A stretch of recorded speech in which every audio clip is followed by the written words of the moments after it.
जय हिंद दोस्तों, एक बार फिर से स्वागत है आप सभी का। आपके इम्पोर्टेंट एमसीक्यू फॉर्मेट में क्वेश्चन होने वाले हैं, तो आज की ये क्लास आपके लिए मोस्ट इम्पॉर्टेंट साबित हो। और चलते हैं अपने अब क्लास में। आज मात्र आपके 50 क्वेश्चन है और 30 मिनट टारगेट है, ठीक है ना।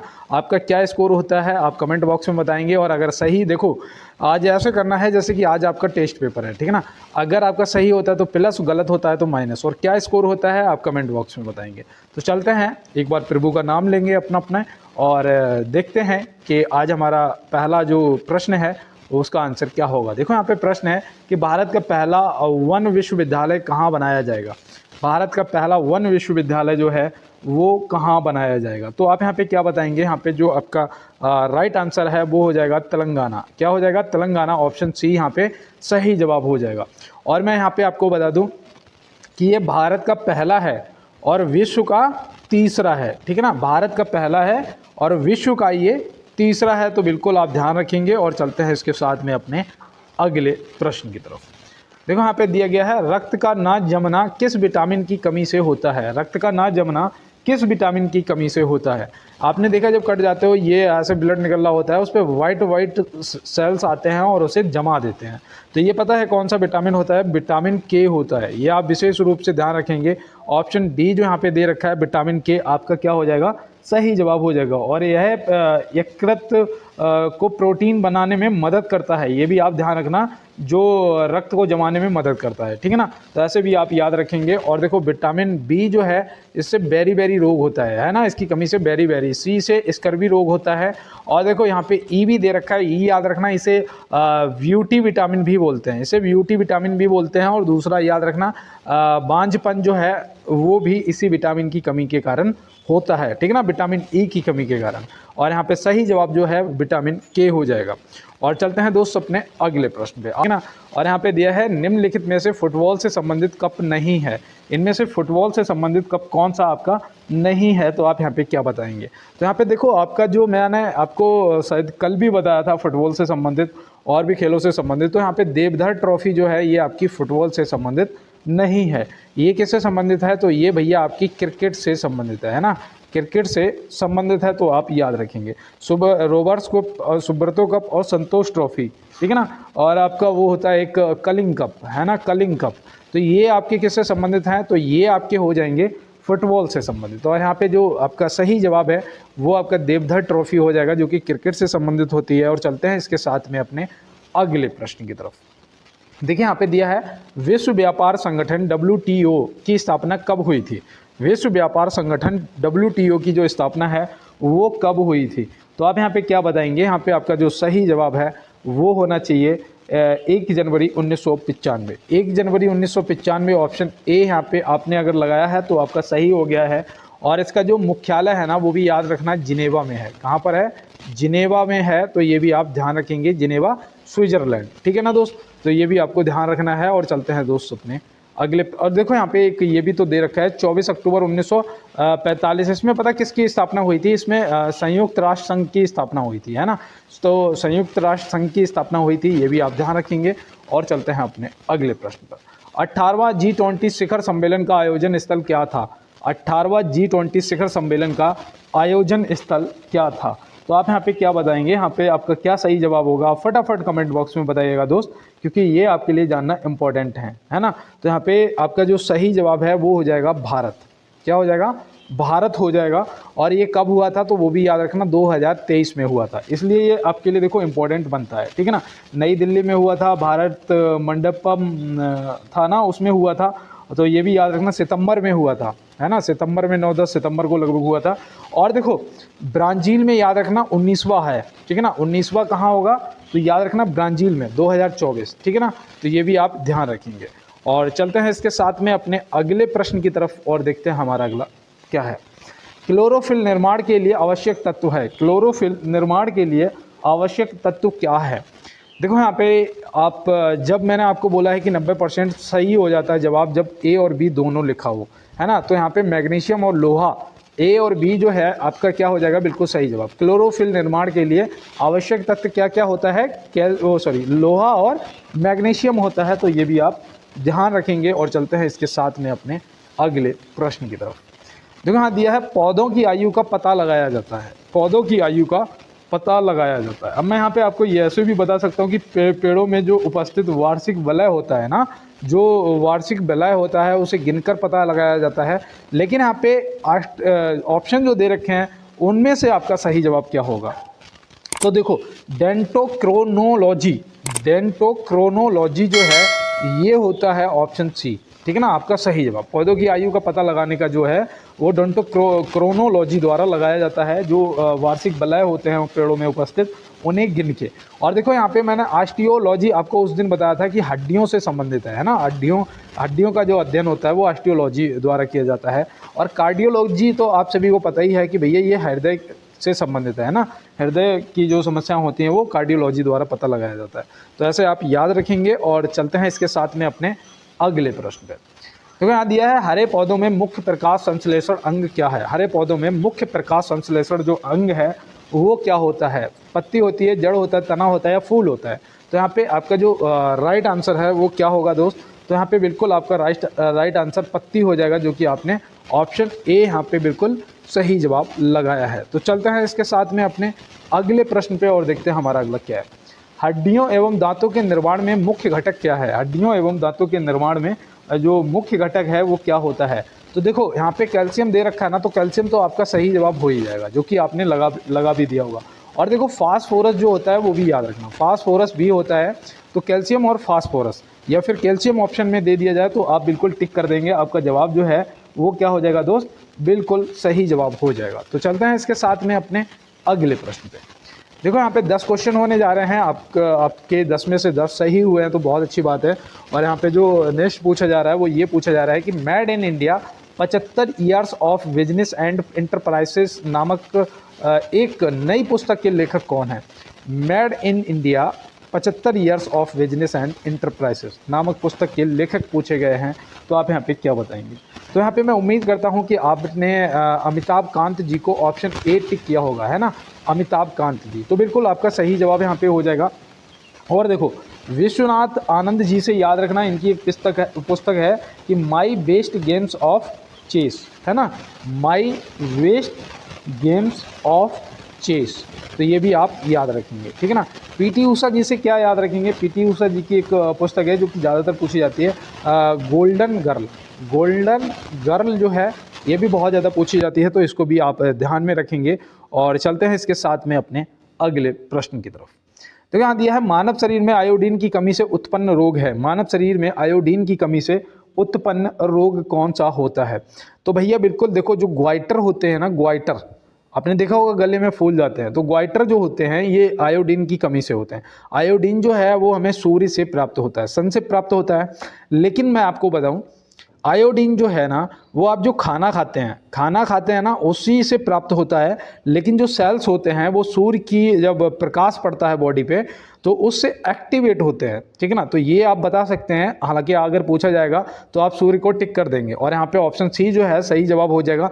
इसकर भी मैंने आपको बताया था कि विटामिन किसकी कमी से होता है? सी की कमी से होता है। और बेरी जो है वो विटामिन बी की कमी से होता है। तो ये भी आप ध्यान रखेंगे। और अगर आप एसएससी जीडी की भी तैयारी कर रहे हैं तो आप मुझे कमेंट बॉक्स में जरूर बताएंगे, ठीक है ना। और मैं कोशिश करूंगा कि अब आपके लिए एसएससी जीडी की क्लास स्टार्ट की जाए। और देखो यहाँ दिया है, अल्पसंख्यक वर्गों के हितों का संरक्षण किस अनुच्छेद में दिया गया है? अल्पसंख्यक वर्गों के हितों का जो संरक्षण है वो किस अनुच्छेद में, आर्टिकल में दिया गया है? तो आप यहाँ पे क्या बताएंगे? तो यहाँ पे आपका जो राइट है वो हो जाएगा अनुच्छेद 29। क्या हो जाएगा? अनुच्छेद 29। अगर आपसे पूछा जाता है कि संस्कृति एवं शिक्षा का अधिकार किस अनुच्छेद में दिया गया है तो आप बताते 29 और 30 में। और देखो 30 में क्या दिया गया है? 30 में याद रखना, जो शिक्षा संस्थानों की स्थापना है ना, शिक्षा संस्थानों की जो स्थापना है वो दिया गया है, ठीक है ना। तो आप याद रखेंगे। और देखो अनुच्छेद 32 में क्या दिया गया है? संवैधानिक उपचारों का अधिकार, है ना। संवैधानिक उपचारों का अधिकार जो है, किसी के मूल अधिकार अगर खतरे में आ जाते हैं तो वो आर्टिकल 32 के तहत जा सकता है ना। तो सर्वोच्च न्यायालय या उच्च न्यायालय में, तो ये भी आप ध्यान में रखेंगे। तो बिल्कुल दोस्त, चलते हैं इसके साथ में अपने अगले प्रश्न पे। तो यहाँ दिया है, निम्न में से प्रकाश की चाल न्यूनतम होती है। निम्न में से प्रकाश की जो चाल है वो न्यूनतम होती है, किस में होती है? तो यहाँ पे देखो, यहाँ पे आप क्या लगाएंगे? सही टिक। तो यहाँ पे ऑप्शन में एक हीरा दे रखा है, एक ठोस दे रखा है, तो ये तो हो जाएगा आपका बिल्कुल सही जवाब, है ना। ऑप्शन डी, ए और बी जो ऑप्शन है दोनों आपके सही जवाब होंगे। यहाँ पे न्यूनतम पूछा है, कम। अगर ज़्यादा पूछता, सर्वाधिक पूछता तो ज़्यादा होता है किसमें, निर्वात में, तो ये भी आप ध्यान रखेंगे, है ना। प्रकाश की चाल निर्वात में सर्वाधिक होती है, तो ये भी आप विशेष रूप से ध्यान रखेंगे। और चलते हैं दोस्त अपने अगले प्रश्न पे। देखो यहाँ पे दिया है 2011 की जनगणना के अनुसार सबसे कम साक्षरता वाला राज्य कौन सा है।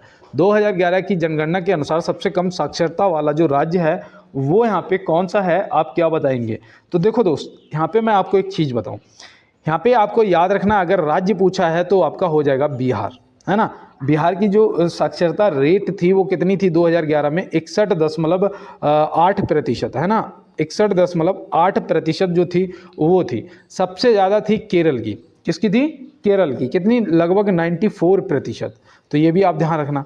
लक्षद्वीप जो है ये केंद्र शासित प्रदेश है ना। ये जो आपका है लक्षद्वीप, ये आपका केंद्र शासित प्रदेश है, ठीक है ना। तो यहाँ से भी आप याद रखना, यहाँ पे आपका जो लक्षद्वीप है यहाँ पे सबसे ज़्यादा थी, कितनी, 91.8%। हाँ, इसकी थी 91.8%। ये केंद्र शासित था।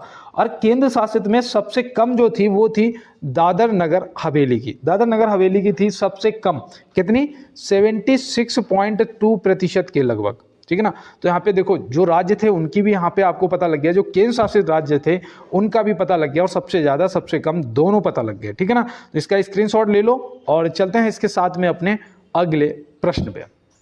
देखो यहाँ दिया है, किस संविधान संशोधन द्वारा संपत्ति के अधिकार को मौलिक अधिकार की सूची से हटाया गया था। भाई, किस संविधान संशोधन द्वारा संपत्ति के अधिकार को मौलिक अधिकार की सूची से हटाया गया था, तो आप यहाँ पे क्या बताएंगे।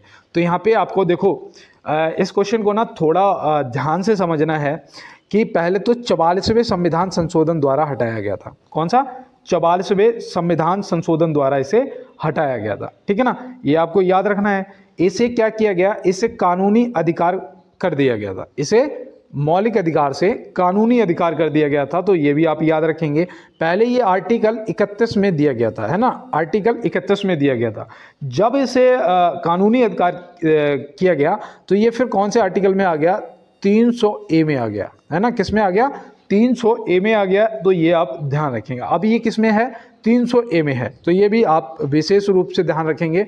और चलते हैं इसके साथ में अपने अगले प्रश्न पे। यहाँ पे देखो नेक्स्ट है हमारा, 4 पहिए वाला भारत के सबसे बड़ा 100 point electric vehicle charging station का उद्घाटन कहाँ किया गया है। अब जो कार वगैरह आ रही हैं उनमें देखा होगा आपने, ग्रीन प्लेट लगी होती है पीछे, हरे कलर की प्लेट होती है ना, हरे कलर की प्लेट लगी हुई देखिए ना, तो वो क्या है, इलेक्ट्रिक व्हीकल है ना। तो ये तो आपको ध्यान में रखना ही है। लेकिन 100 point electric vehicle charging station का जो उद्घाटन है वो कहाँ किया गया, तो वो आपको ध्यान में रखना है भैया, गुरुग्राम या गुड़गांव, है ना। गुरुग्राम या फिर गुड़गांव आपको ध्यान रखना है। और कहाँ पर है ये, इसमें सेक्टर 52 में। कौन से सेक्टर में, सेक्टर 52 में स्थापित किया गया है। तो ये भी आपको ध्यान में रखना है दोस्त। और चलते हैं इसके साथ में अपने अगले प्रश्न पे। यहाँ दिया है, समानता का अधिकार किस अनुच्छेद में दिया गया है। समानता का जो अधिकार है वो किस अनुच्छेद में दिया गया है। तो आप यहाँ पे क्या बताएंगे। यहाँ पे आपको विशेष रूप से याद रखना है भैया कि जो समानता का अधिकार संविधान में दिया गया है वो अनुच्छेद 14 से 18 तक दिया गया है। कहाँ तक, 14 से 18 तक। 17 में आपका अस्पष्टता उन्मूलन है ना। तो ये सब समानता का अधिकार है। और देखो अनुच्छेद 19 और 22 में क्या दिया गया है, ये भी आपको पता होना चाहिए, स्वतंत्रता का अधिकार। कौन सा, स्वतंत्रता का अधिकार। प्राण एवं दैहिक स्वतंत्रता जो है आर्टिकल 21 में दिया गया है। बोलने की स्वतंत्रता जो है 19 में दी गई है ना। भाषण एवं अभिव्यक्ति की स्वतंत्रता, तो ऐसे याद रखना है। देखो 23 और 24 में आपके शोषण के विरुद्ध स्वतंत्रता, है ना, शोषण के विरुद्ध स्वतंत्रता।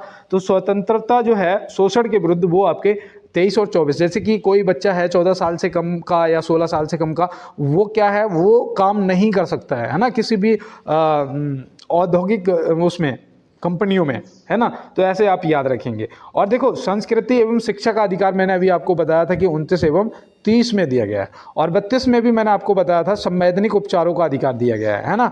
तो ये सब आपको आर्टिकल अपने पता होने चाहिए, क्योंकि पेपर के अंदर कोई भी आर्टिकल आपसे पूछा जा सकता है। और चलते हैं इसके साथ में अपने अगले प्रश्न पर। किस देश के संविधान से समवर्ती सूची का प्रावधान लिया गया है? किस देश के संविधान से समवर्ती सूची का जो प्रावधान है वो लिया गया है? तो आप यहाँ पे बताइएगा, यहाँ पे आपका सही जवाब क्या होगा।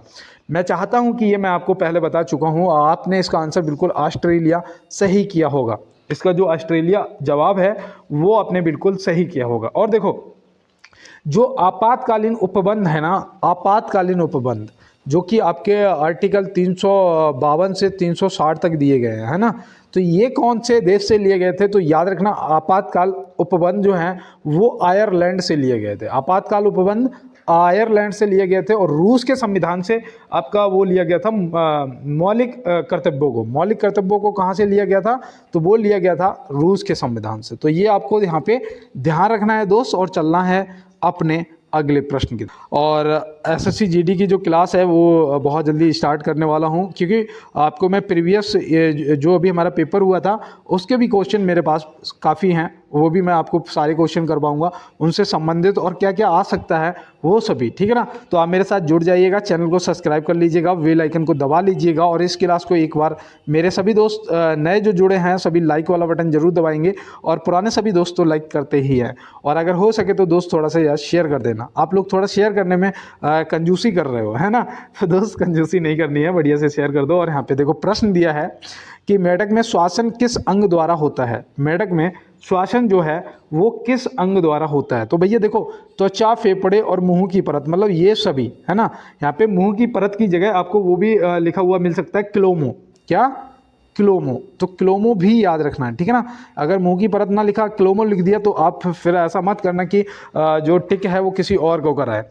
तो क्लोमो आप याद रखेंगे, और यहाँ पे सही जवाब जो है वो ये सभी हो जाएगा आपका। और चलते हैं अपने अगले प्रश्न पर। गोबर गैस में कौन सी गैस होती है? देखो, गोबर गैस हो गई, और आपका वो हो गया धान का खेत हो गया, और गाय की जुगाली करने से कौन सी गैसें निकलती हैं? वो निकलती हैं आपकी मीथेन। तो यहाँ पे सही जवाब ऑप्शन डी जो है वो हो जाएगा आपका बिल्कुल राइट आंसर। ऑक्सीजन वायुमंडल में कितना पाया जाता है? 21% पाया जाता है। और नाइट्रोजन कितना पाया जाता है? 78% पाया जाता है। आर्गन कितना पाया जाता है? बताओ भाई, आर्गन बताओ कितना पाया जाता है? तो याद रखना 0.93% पाया जाता है आर्गन, ठीक है ना। तो ये सब आपको ध्यान रखना है विशेष रूप से। और चलते हैं अपने अगले प्रश्न की तरफ। देखो यहाँ दिया है, निम्न में से रेडियम की खोज किसने की थी? रेडियम की जो खोज है वो किसने की थी? तो आप यहाँ पे क्या बताएंगे? यहाँ पे आपका जो सही जवाब है वो याद रखना, यहाँ पे मैरी क्यूरी और पियरे क्यूरी, है ना। तो यहाँ पे ऑप्शन तो दिया ही नहीं है, यहाँ पे सही जवाब आपका क्या होगा? हो जाएगा ये दोनों, है ना, ये दोनों। तो यहाँ पे याद रखना, देखो भैया ऑप्शन टाइप नहीं हुआ है, वैसे होना चाहिए था ए और बी दोनों। तो आप ध्यान रखना ए और बी, यहाँ पे मैरी क्यूरी और पियरे क्यूरी, ठीक है ना, रेडियम की खोज की थी इन दोनों लोगों ने। और देखो, अब जब यहाँ पे ऑप्शन नहीं दिया तो मैं थोड़ा डिटेल में समझाऊंगा ताकि आपको समझ आ जाए। देखो, इन्होंने इसकी खोज जो है वो याद रखना 1898 ईस्वी में की थी। कब की थी? 1898 में इसकी खोज की थी। इन्हें नोबेल पुरस्कार भी मिला था। कब मिला था? वो भी याद रखना 1911 में मिला था। कब मिला था? 1911 में मिला था। तो ये भी आप विशेष रूप से ध्यान रखेंगे दोस्त, ठीक है ना। और अगर कोई भी दिक्कत आ रही है तो आप हमें कमेंट बॉक्स में ज़रूर बताइएगा। और चलते हैं इसके साथ में अपने अगले प्रश्न की तरफ। देखो यहाँ पे हमारा जो अगला प्रश्न है वो दिया है कि वायुमंडल में कार्बन डाइऑक्साइड कितने प्रतिशत पाई जाती है? वायुमंडल में जो कार्बन डाइऑक्साइड है वो कितने प्रतिशत पाई जाती है? तो आप यहाँ पे क्या बताएंगे? यहाँ पे जो आपका राइट आंसर होगा वो हो जाएगा ऑप्शन सी, 0.03%। कितना हो जाएगा? 0.03%, ठीक है ना। आर्गन मैंने अभी आपको बताया था, तो ये आर्गन आप ध्यान रखना, ठीक है ना। आर्गन आपका यहाँ से हो जाएगा, 21% आपका ऑक्सीजन हो जाएगा, 78% आपका नाइट्रोजन हो जाएगा। तो ये सब आपको ध्यान में दोस्त विशेष रूप से रखना है। तो चलते हैं दोस्त अपने अगले प्रश्न पे।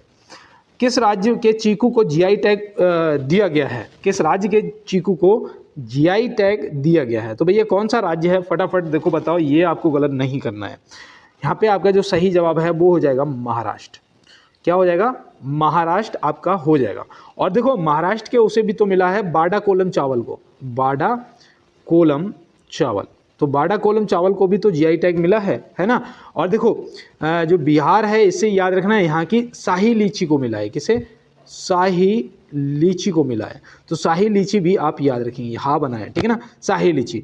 और उत्तर प्रदेश की तो आपके तिरंगा बर्फी, कुल मिला के ऐसे समझो कि सबसे ज़्यादा जो जीआई टैग हैं, है ना, वो कौन से राज्य के पास है, वो है उत्तर प्रदेश। कितने हैं? 75, है ना, कितने हैं? 75 जीआई टैग है 2024 में। तो ये आप ध्यान रखेंगे अभी तक, है ना, तो ये आपको ध्यान में रखना है। और चलते हैं इसके साथ में अपने अगले प्रश्न की तरफ। निम्न में से वेद समाज की स्थापना किसने की थी? निम्न में से वेद समाज की जो स्थापना है वो किसने करी थी? तो आप यहाँ पे क्या बताएंगे? यहाँ पे जो आपका सही जवाब है वो होना चाहिए केशव चंद्र सेन जी ने। किसने करा था? केशव चंद्र सेन जी ने वेद समाज की स्थापना करी थी। कब करी थी, कहाँ करी थी, ये भी सब आपको पता होना चाहिए। तो बिल्कुल दोस्त 1864 में करी थी। कब? 1864 में करी थी। और कहाँ पर करी थी? तो याद रखना भैया, मद्रास में करी थी। और देखो मेरा फ़ोन यहाँ पे डाउन होने वाला है ना, 20% बैटरी, ज़्यादा देर नहीं चलेगा ये। तो देखो इसीलिए मैं फास्ट कर रहा हूँ थोड़ा क्लास को। यहाँ पे देखो 1864 में मद्रास में करी थी, आप याद रखेंगे, ठीक है ना। राजा राम मोहन राय जी ने उसकी करी थी ब्रह्म समाज की। किसकी करी थी? ब्रह्म समाज की करी थी। कब करी थी? तो याद रखना ये 1828 में करी थी इन्होंने, है ना, ब्रह्म समाज की। आत्माराम पांडुरंग ने किसकी वो करी थी स्थापना? तो याद रखना भैया, आत्माराम पांडुरंग और एमजी रानाडे जी ने किसकी करी थी? प्रार्थना समाज की, है ना, किसकी करी थी? प्रार्थना समाज की। तो ये भी आप याद रखेंगे, प्रार्थना समाज की, आत्माराम पांडुरंग और एमजी रानाडे, ठीक है ना। और ये कब करी थी? तो ये भी आपको ध्यान में रखना है, इन्होंने करी थी 1867 में। कब करी थी? 1867 में करी थी। तो यहाँ पे आपको ये भी देखो, केशव चंद्र सेन जी ने 1864 में मद्रास में करी थी वेद समाज की। ब्रह्म समाज की 1828 में करी थी राजा राम मोहन राय जी ने। और आत्माराम पांडुरंग और एमजी रानाडे ने प्रार्थना समाज की करी थी 1867 में। तो यहाँ से ये सब आपको याद रखना है, नोट करना है और चलना है अपने अगले प्रश्न पर। और पीढ़िया है, निम्न में से आक्रांता बाबर का वास्तविक नाम क्या था?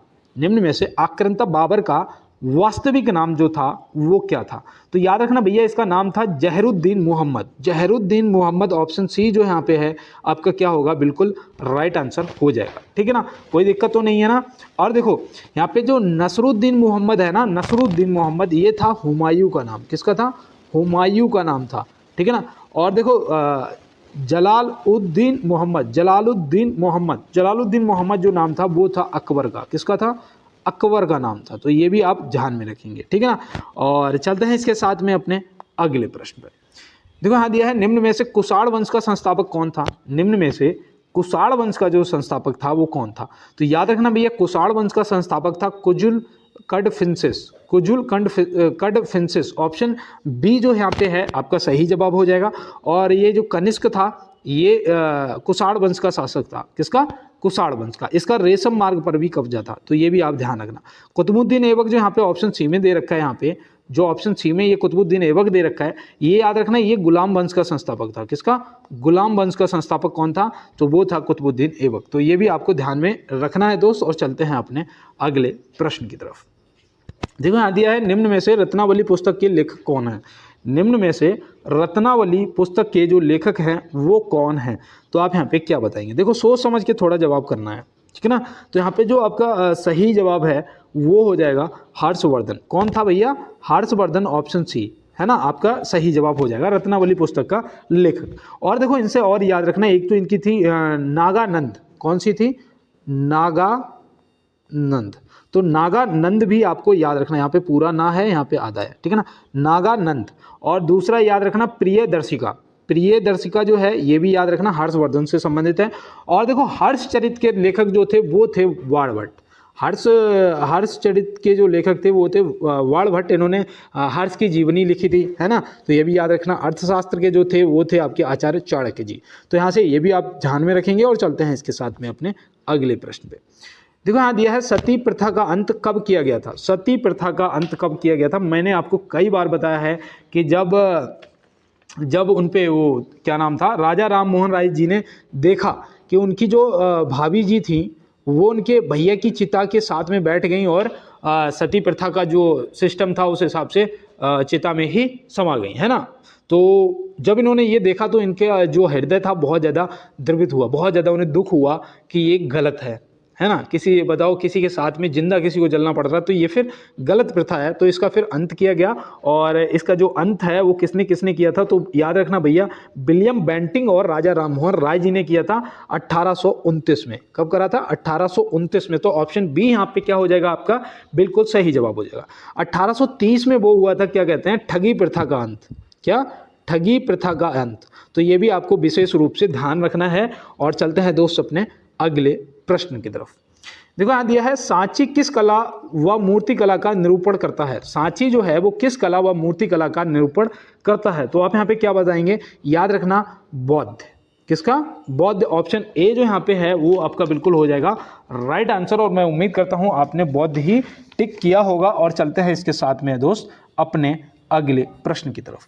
देखो यहाँ दिया है, हाल ही में स्टार स्पोर्ट ने किसे अपना ब्रांड एम्बेसडर बनाया है? हाल ही में किसने स्टार स्पोर्ट ने किसे अपना ब्रांड एम्बेसडर बनाया है?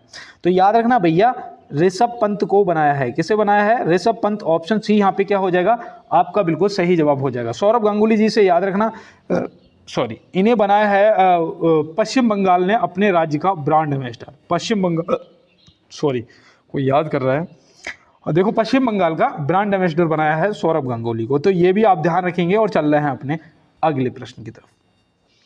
विक्रम संवत प्रारंभ कब हुआ था? विक्रम संवत जो है वो कब प्रारंभ हुआ था? देखो हमारे जो कैलेंडर हैं वो शक संवत पर आधारित है ना, शक संवत पर आधारित है। यहाँ पे विक्रम संवत की बात की जा रही है, तो विक्रम संवत का आप क्या बताएंगे? तो विक्रम संवत याद रखना यहाँ पे 57 ईसा पूर्व हो जाएगा, है ना। ऑप्शन ए जो है सही जवाब हो जाएगा। और हमारा जो शक संवत है वो 78 ईसा पूर्व बना था, है ना। तो यहाँ से ये भी आप ध्यान में रखेंगे। और चलते हैं इसके साथ में अपने अगले प्रश्न की तरफ। देखो यहाँ दिया है, दिलवाड़ा मंदिर कहाँ स्थित है? दिलवाड़ा मंदिर जो है ये कहाँ पर है? तो यहाँ पे आप क्या बताएंगे? माउंट आबू में है ना। माउंट आबू कहाँ है भैया? राजस्थान में। तो याद रखना भैया, राजस्थान के माउंट आबू में स्थित है। 5 मंदिरों का एक समूह है। कितना? 5 मंदिरों का एक समूह है। तो ऐसे आप विशेष रूप से ध्यान में रखेंगे। और मध्य प्रदेश में सबसे ज़्यादा जंगल पाए जाते हैं, ये भी आपको पता होगा, है ना। तो बिल्कुल आप ध्यान रखेंगे। और चलते हैं इसके साथ में अपने अगले प्रश्न पे। देखो यहाँ पे दिया है कि निम्न में से तैमूर लंग ने किस वर्ष में भारत पर आक्रमण किया था? तैमूर लंग ने किस वर्ष भारत पर आक्रमण किया था? तो आप यहाँ पे क्या बताएंगे? तो याद रखना भैया, तैमूर लंग ने किया था 1398 में। कब करा था? 1398। ऑप्शन डी यहाँ पे क्या हो जाएगा आपका, सही जवाब हो जाएगा। देखो तराइन का प्रथम युद्ध 1191 और तराइन का द्वितीय युद्ध 1192 मोहम्मद गौरी और पृथ्वीराज चौहान जी के बीच में हुआ था। तो ये भी आप ध्यान रखेंगे, ठीक है ना दोस्त। हो सकता है कि पेपर में पूछ लिया जाए। और चलते हैं अपने अगले प्रश्न पे। देखो यहाँ दिया है, विद्युत धारा को मापने का यंत्र क्या है? विद्युत धारा को मापने का जो यंत्र है वो क्या है? तो यहाँ पे आप क्या बताएंगे? याद रखना भैया, एमीटर हो जाएगा। क्या हो जाएगा? अमीटर हो जाएगा। हाइग्रोमीटर क्या है? हाइग्रोमीटर द्वारा क्या किया जाता है? तो याद रखना, ये जो वायु की आर्द्रता होती है ना, वायु की जो आर्द्रता होती है उसे नापता है। वायु की आर्द्रता को कौन नापता है? ये नापता है आपका हाइग्रोमीटर, ठीक है ना। तो ये आप ध्यान रखेंगे। और चलते हैं अपने अगले प्रश्न की तरफ। देखो यहाँ दिया है, स्वतंत्र रूप से लटका चुंबक किस दिशा में स्थित रहता है? स्वतंत्र रूप से लटका चुंबक किस दिशा में स्थित रहता है? तो आप यहाँ पे क्या बताएंगे? देखो सोच समझ के इसका आंसर करना है। ए बी सी डी में से आपने कर दिया होगा आंसर। अब मैं बता रहा हूँ, अपना आंसर बस मैच करिएगा। उत्तर दक्षिण दिशा। क्या हो जाएगा? उत्तर दक्षिण दिशा। ऑप्शन सी यहाँ पे आपका जो है बिल्कुल राइट आंसर बन जाएगा। आपको ध्यान में रखना है। और चलते हैं दोस्त अपने अगले प्रश्न की तरफ। देखो यहाँ दिया है, विश्व आर्थिक मंच WEF द्वारा जारी ऊर्जा संक्रमण सूचकांक 2024 में भारत का स्थान क्या है? तो भैया जो विश्व आर्थिक मंच द्वारा जारी ऊर्जा संक्रमण सूचकांक 2024 में भारत का जो स्थान है वो क्या है? तो आप यहाँ पे याद रखना, देखो 2024 का है, इंपॉर्टेंट है आपके लिए। और आपको पता होना चाहिए कि भारत की रैंक 63वीं थी। और ये जो 67वीं दे रखी है 2023 में थी, 2023 में थी, ठीक है ना। तो 67वीं आप याद रखेंगे। इसमें कितने देश शामिल होते हैं ये भी आपको पता होना जरूरी है। तो याद रखना 120 देश शामिल होते हैं। कितने? 120 देश जो हैं वो शामिल होते हैं, ठीक है ना। तो ये आपको ध्यान में रखना है। और चलते हैं अपने अगले प्रश्न की तरफ। देखो यहाँ पे दिया है, निम्न में से निशान निमंत्रण किसकी रचना है? निशान निमंत्रण जो है ये किसकी रचना है? तो आप यहाँ पे क्या बताएंगे? देखो ये आपके लिए इंपॉर्टेंट है। पहले तो आपको पता होना चाहिए कि ये हरिवंश राय बच्चन जी की है। किसकी? हरीश वंश राय बच्चन जी। ऑप्शन सी यहाँ पे आपका सही जवाब हो जाएगा, ठीक है ना। और इनकी और भी हैं, जैसे कि मधुशाला है, मधुबाला है, मधुकलश है ना। तो मधुशाला, मधुबाला, मधुकलश, देखो माँ से ही हैं सब, ये आपको ध्यान में रखना है, ठीक है ना। इसका जो प्रकाशन है ना, निशा निमंत्रण का जो प्रकाशन है वो भी याद रखना है, कब हुई थी, तो 1938 में हुई थी। कब? 1938 में इसका प्रकाशन हुआ था, तो ये भी आपको ध्यान में रखना है। जयदेव जी से आपको बहुत अच्छे से याद होगा, वो क्या नाम है, गीत गोविंद। क्या है? गीत गोविंद। तो ये जयदेव जी से याद रखना। मैथिली शरण गुप्त जी से भी एक याद रखना। इनकी जो पुस्तक भारत भारती, कौन सी है? भारत भारती। देखो यहाँ पे पेन सही से काम नहीं कर रहा है, यहाँ पे जो पेन है वो सही से काम नहीं कर रहा है। इनकी एक याद रखना, भारत भारती, ठीक है ना, भारती। तो ये आप याद रखेंगे।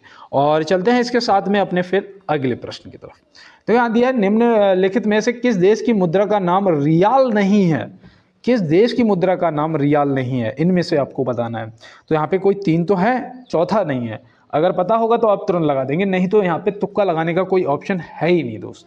यहाँ पे तुक्का लगाने का कोई ऑप्शन है ही नहीं। तो भैया देखो, इराक की मुद्रा का नाम रियाल नहीं है, क्या है? दीनार है।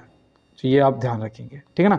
बाद बाकी ईरान, ओमान और कतर, इनकी जो आधिकारिक मुद्रा है वो आप याद रखेंगे, वो क्या है? वो हो जाएगी रियाल, ठीक है ना दोस्त। तो बिल्कुल आपको समझ आ गया होगा, स्क्रीनशॉट ले लो, नोट कर लो, पीडीएफ चाहिए तो टेलीग्राम ज्वाइन कर लेना। और चलते हैं अपने अगले प्रश्न पे।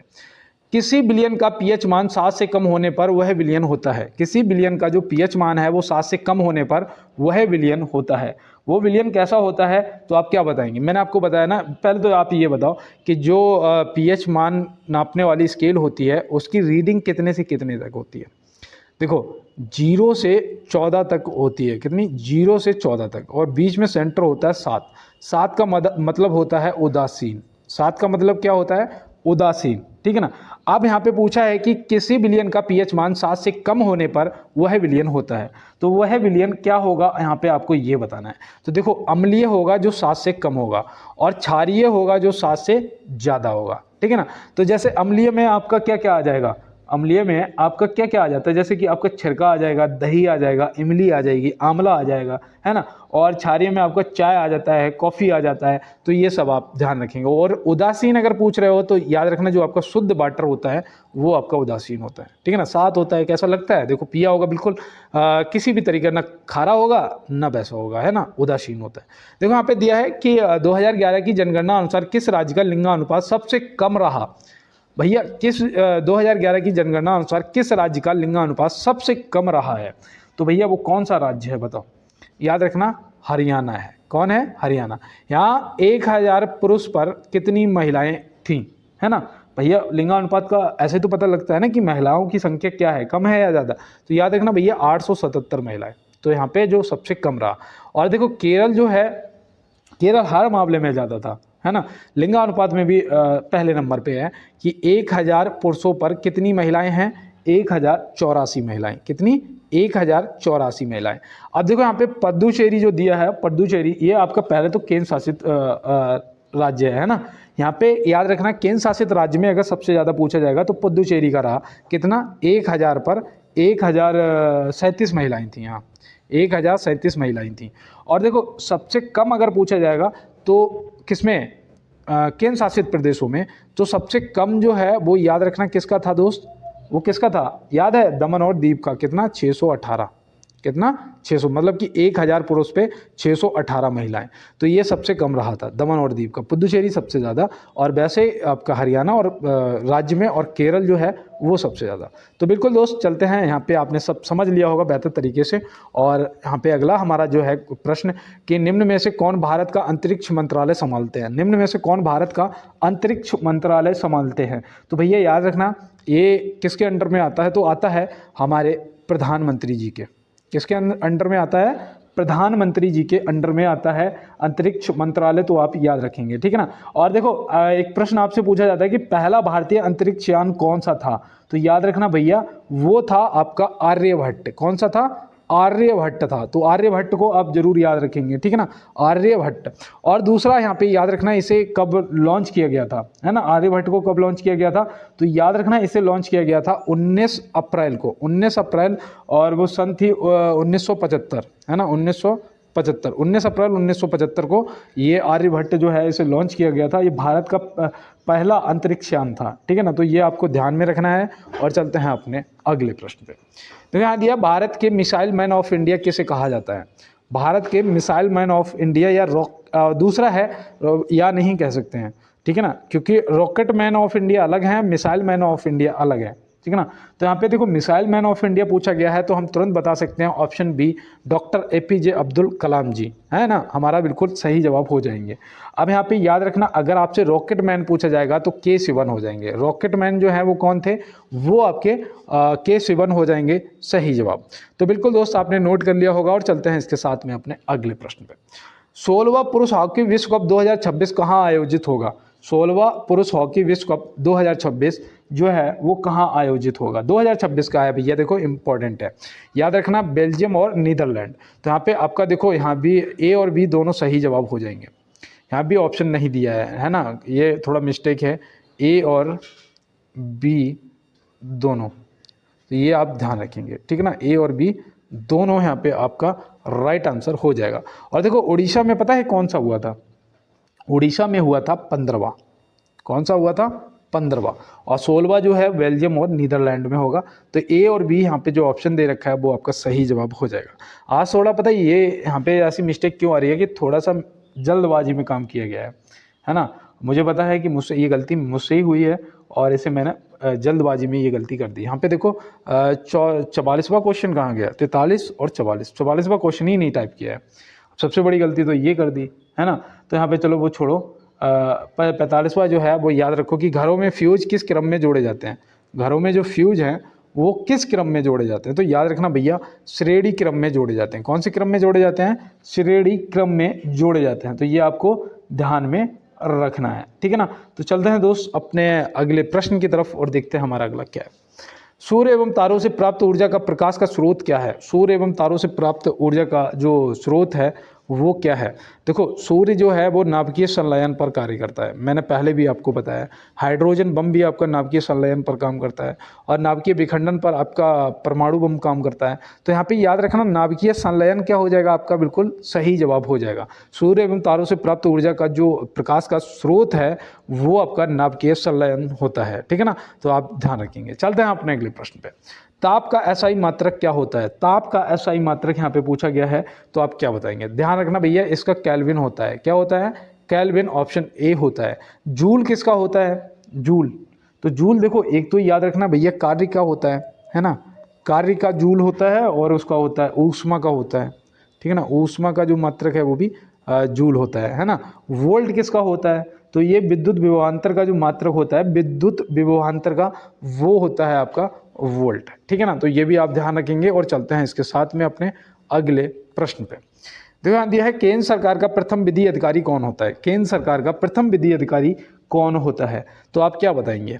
तो यहाँ पे थोड़ा सोच समझ के जवाब करना दोस्त, गलत नहीं टिक करना है, ठीक है ना। समझ नहीं आ रहा कोई बात नहीं, नोट करो, भारत के महान्यायवादी जी। क्या? ऑप्शन सी, भारत के महान्यायवादी जी होते हैं। देखो मैंने बिल्कुल भी समय बर्बाद नहीं करा आपका। अगर वाकई में आप अपने भाई से सच में हेल्प करना चाहते हो, अपने भाई से लगाव है आपको, तो थोड़ा सा क्लास को शेयर जरूर करेंगे आप, ठीक है ना, अपने दोस्तों के साथ में कर देंगे।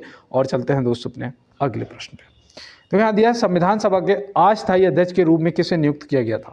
संविधान सभा के अस्थायी अध्यक्ष के रूप में, ये तो मैंने अभी आपको जल्दी में बताया था, है ना। तो यहाँ पे याद रखना भैया, डॉक्टर सच्चिदानंद सिन्हा जी, ऑप्शन सी यहाँ पे क्या हो जाएगा आपका? बिल्कुल राइट आंसर हो जाएगा। और देखो स्थायी अध्यक्ष पूछे जाएंगे ना, स्थायी अध्यक्ष, तो स्थायी अध्यक्ष थे डॉक्टर राजेंद्र प्रसाद जी, तो ये भी आप ध्यान रखेंगे। और देखो भीमराव अम्बेडकर जी जो थे, ये प्रारूप समिति के, है ना, प्रारूप समिति के अध्यक्ष कौन थे? वो आपके डॉक्टर भीमराव अम्बेडकर जी हो जाएंगे। चलते हैं अपने अगले प्रश्न पे।